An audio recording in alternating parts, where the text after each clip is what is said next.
pemerintahan mengatakan pengusaha diminta pengorbanannya karena corona, maka dalam hati berkata, lo katanya pengusaha itu kambing kurban ya diminta pengorbanannya. Pejabat dong yang diminta pengorbanannya. Enak aja kita sudah cekak disuruh berkorban. Bos, bagaimanapun gua nggak akan mengorbankan pegawai dan pekerja gua. Kapan lo yang berkorban, bos? Sungguh, membaca berita tersebut ada sisi lain tergelitik, yaitu masalah nasionalisme. Disinilah kenegarawanan pejabat dan setiap putra bangsa sesungguhnya dipanggil untuk menyatukan kekuatan, bukan minta berkorban pengusahanya. Harusnya semua elemen masyarakat ditarik bergabung untuk menjadi satu kekuatan bersama dan semuanya siap berkorban. Itu baru namanya patriotis nasionalis sejati. Disinilah masa goro-goro yang seharusnya memunculkan seorang directed leader yang terus memberikan instruksi, memberikan arahan, memberikan contoh, solusi-solusi di tengah goro-goro terjadi. Covid mengganas, Covid adalah goro-goro. Sehubungan dengan itu, karena kita New Mind, kita harus bergerak. Menunggu petunjuk pejabatnya sebatas himbauan, kita harus lebih agresif lagi. Kita bergerak lebih cepat lagi. Kita bertindak membantu sesama. Ayo kita buat gerakan bendera putih untuk memberikan bantuan makanan dan obat-obatan di mana-mana kepada semua yang membutuhkan. Bagi mereka yang memerlukan bantuan apapun, misalnya perlu makanan, perlu uang untuk hidup, perlu vitamin, perlu obat-obatan, kibarkan bendera putih di tempat tinggal Anda. Siapapun yang melihat bendera putih tersebut pasti tergerak hatinya untuk menengok dan melihat apa yang Anda butuhkan. Bersiaplah jujur, terbuka, dan pasti kaum patriotis nasionalis akan membantu bendera putih itu untuk bisa turun, yaitu pertolongan yang Anda butuhkan terpenuhi. Ini adalah gerakan nasional saling bantu sesama yang kekurangan dan membutuhkan secara langsung, secara pribadi. Tak perlu institusi, lembaga, organisasi, partai di foto-foto ketika membantu. Tidak perlu. Yang diperlukan adalah pertolongan dalam senyap dari sesama untuk sesama. Ayo sahabat New Mind, kita bergerak semua. Viralkan video ini untuk memulai gerakan saling bantu bendera putih. Sekali lagi, kibarkan bendera putih yang dipasang di tempat tinggal adalah mereka yang membutuhkan bantuan dan pertolongan. Apapun itu yang mereka butuhkan. Dan bagi sahabat semua, kalau melihat bendera putih naik dimanapun, sebaiknya Anda segera berhenti, tengok, datangi tempat itu dan tanya. Lalu berikan apapun yang Anda bisa bantu seikhlasnya, secepatnya.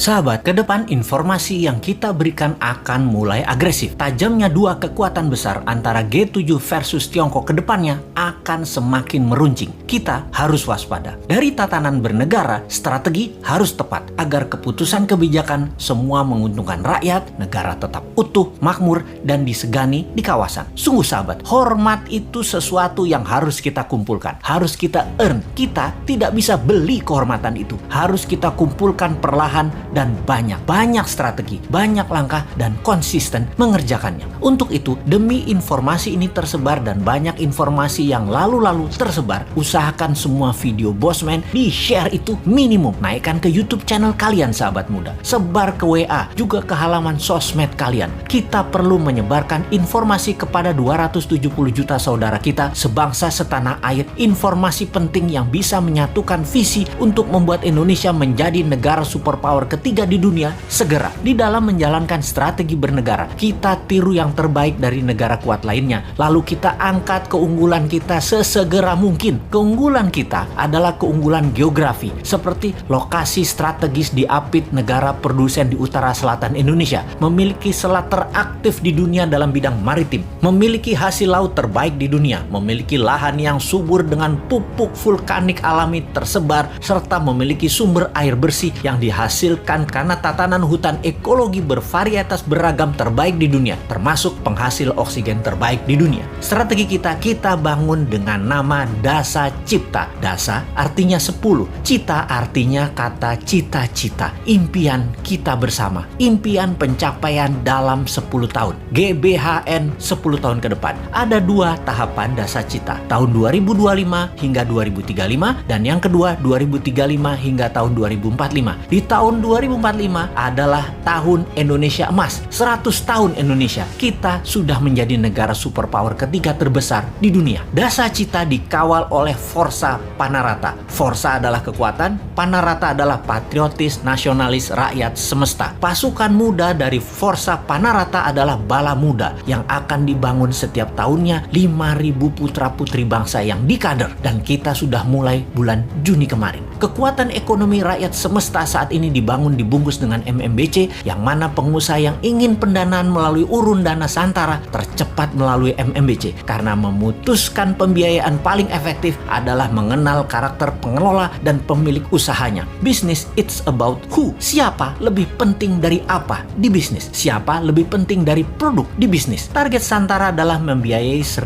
UKM per tahunnya dengan pertumbuhan 100% setiap tahunnya. Diharapkan 50 ribuan angkatan kerja tercipta dan bursa secondary UKM Santara diharapkan bisa menyaingi bursa kripto di Indonesia dan bursa efek di Indonesia. Semua ini untuk pengusaha UKM dan kita semua agar tidak bergantung kekuatan luar. Tanpa kontribusi sahabat New Mind, Santara dan UKM Indonesia lambat tumbuhnya. Anda sahabat New Mind lah kunci sukses bernegara yang berdikari, berdiri di atas kaki sendiri. Setelah kita bergandeng tangan, memberi pemahaman kesadaran bernegara yang patriotis, nasionalis, pro rakyat, maka mulailah kita membangun kekuatan alat tawar dan alat penggentar ke luar negeri. Dalam nation kita yang akan kita bangun ke depannya, Panarata memiliki Spice Metal Initiative, BRI, Belt Road Initiative-nya Tiongkok, jalur rempah dan mineral Nusantara. Spice Road adalah program ke dalam negeri, mineral metal road adalah program ke luar negeri. Dunia perlu mineral yang jadi metal kekayaan alam Indonesia. Saat ini mineralnya diambil gila-gilaan oleh asing dan negara hanya untung dari pajak serta selisih dagang. Itu salah besar. Mineral kita hanya jadi komoditi. Itu bernegara ala anak TK namanya. Mineral kita harus diproses jadi metal. Metal inilah kita kendalikan bursanya. Bursa tanah jarang, bursa precious metal, semua di Indonesia dan Indonesia pegang kendali. Spice Road dalam program membangun negeri untuk membuat Indonesia negara food country pertama terkuat di dunia. Kita akan bangun banyak food estate, kantong-kantong penghasil pangan dunia, mulai dari hasil laut hingga hasil pangan di darat yang tanaman jangka pendek, jangka panjang, serta buah-buahan dunia. Sahabat, jangan pernah underestimate kekuatan mimpi. Kalian jangan underestimate kekuatan rakyat. Jangan pernah anggap enteng kekuatan sosial media digital. Kita harus kuasai dengan informasi positif kebangsaan, karena kita bangsa pemenang, bangsa pengendali dunia. Kita harus kumpulkan kembali rasa hormat bangsa lain dengan membangun kekuatan sendiri, bergantung, bergandengan tangan dengan sesama anak bangsa. Selamat berjuang pendekar NKRI, sebarkan informasi ini.